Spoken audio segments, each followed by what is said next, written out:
Carly. Welcome back to my channel. Today's video is going to be my 2020 reading and review. Every book that I read in 2020. You get the gist. So in 2020, I read 65 books. My goal was 100, but I only read 65. I hit a couple reading slumps here and there, so it's kind of understandable that I only read 65, which I'm still okay with because that's still a good amount. And I actually did read some pretty good books this year. So I read 2,940 pages, which is really crazy. My shortest book that I read was The Good Listener by Della Fisher, and the longest book was Pretty Girls by Karen Slaughter, which is pretty cool too because I actually did like that book.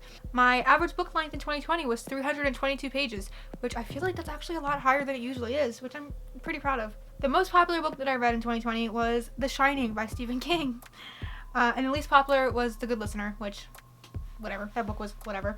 My average rating for 2020 was 3.8, which I think that's gone up within the past few years. Pretty cool.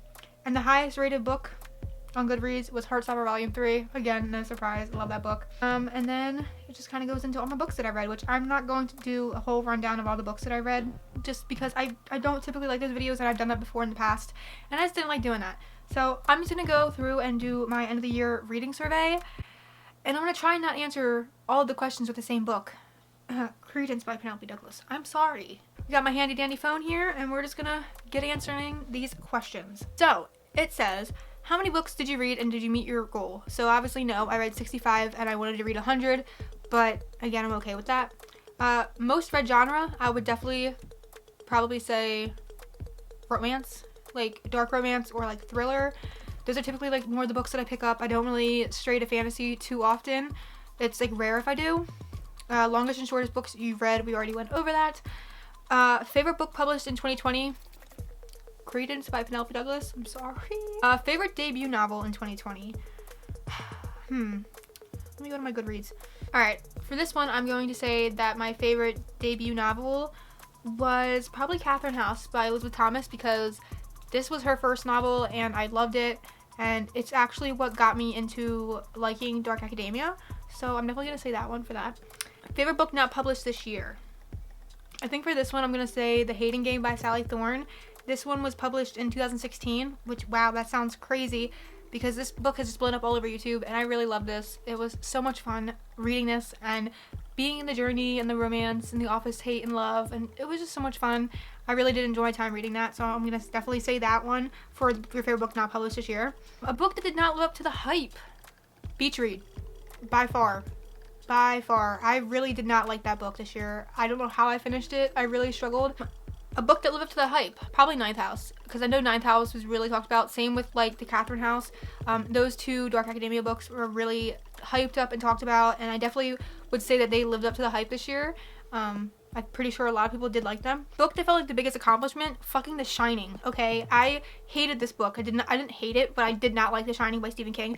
But it was my first Stephen King novel, and I actually fucking read it. It was like 600 pages. I listened to it on audio, but I definitely do feel accomplished that I finally read a Stephen King book and realized his writing wasn't for me, and actually did finish it instead of DNFing it, even though I really, really wanted to. I'm so proud of myself. I felt like that was a pretty big accomplishment for me. Favorite character? I think I'm going to say Tiernan from Credence, just because I loved her as a character. Like, I'm usually somebody that gets so peeved with main characters and just how they act. Like, they just piss me off sometimes. And I really did like Tiernan because her growth and how she carried herself towards the end of the book in Credence was just amazing. And I definitely feel like her and Caleb are like my favorite characters. Also, my favorite couple in OTP. I'm going to answer that now because they are my favorite couple in OTP. Like, least favorite character. That's hard. I don't really know if I have a least favorite character.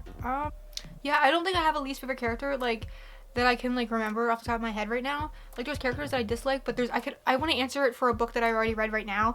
For a character that I don't like, maybe I could say the one character from, what book was that? Rules for Being a Girl.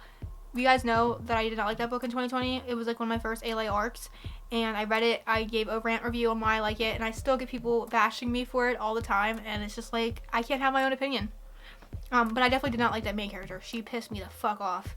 Most shocking book moment? I'm definitely gonna say Credence, because there are some scenes in there that literally shook me to my core, where I was like, holy fuck, what is happening? I can't believe this is in this book.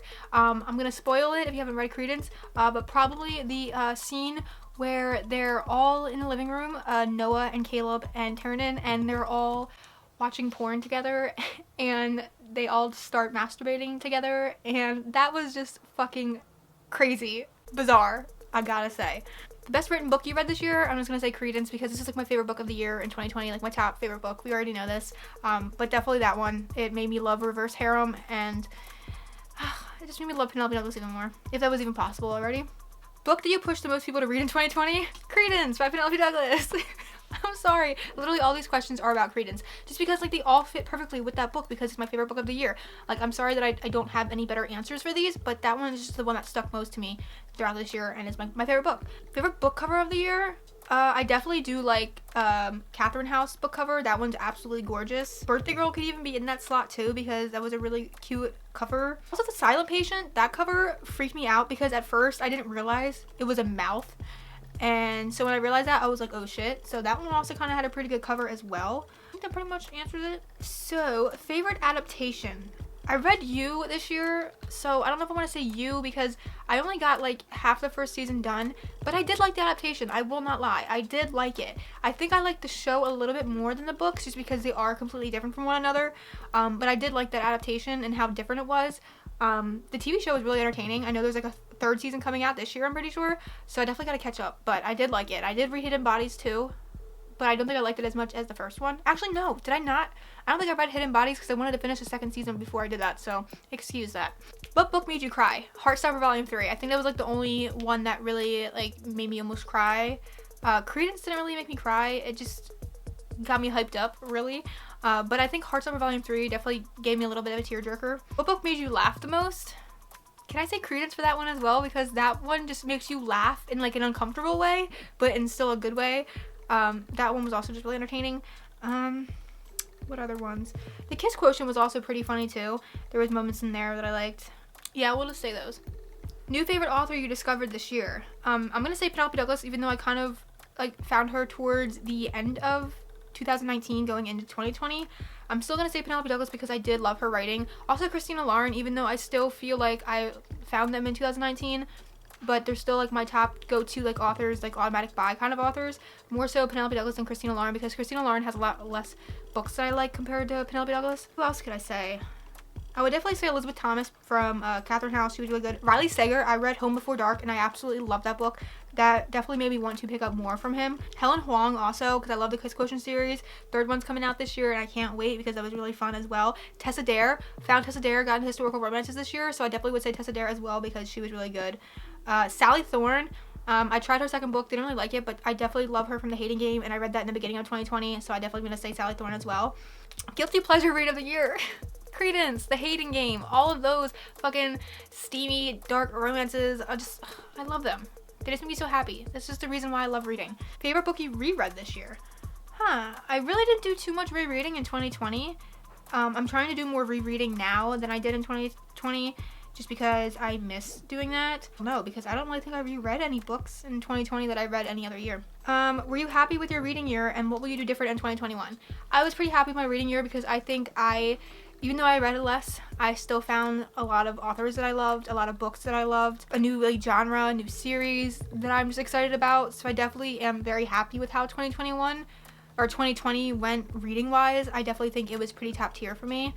And I could be happier actually. I'm not really disappointed in it. Yeah, I would want to have made 100 books, but I made 65. I'm still really happy with that because of those 65, there was a good amount that I really loved in there. So I don't want to be just reading books that I'm not going to like really love and remember because that's a lot of my problems is I'll read books and I just won't remember them for a while. But as Credence, for example, I can literally remember each scene like throughout the book, I'm pretty sure. And I've only read it twice, but that book just absolutely fucking made my entire year. I'm just gonna say that now.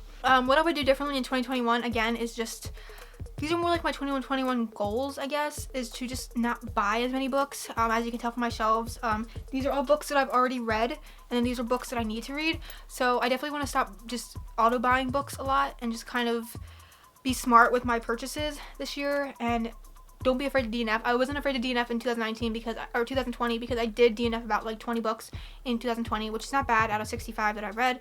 And definitely just keep rereading. I want to reread favorite books and go into back lists of my favorite authors like Penelope Douglas, Christina Lauren, Sally Thorne, like all of them. I kind of want to like go into their backlist and start reading more of those. So that's definitely what I would do differently for 2021. I think I did a pretty good job with what I read in 2020 anyway, but definitely just kind of not force myself to read books that are probably just gonna be an average 3 stars. I want to start reading books that I know are gonna come out 5 stars, that I'm gonna love and stuff like that, and not just let like the popularity of them on BookTube get to me.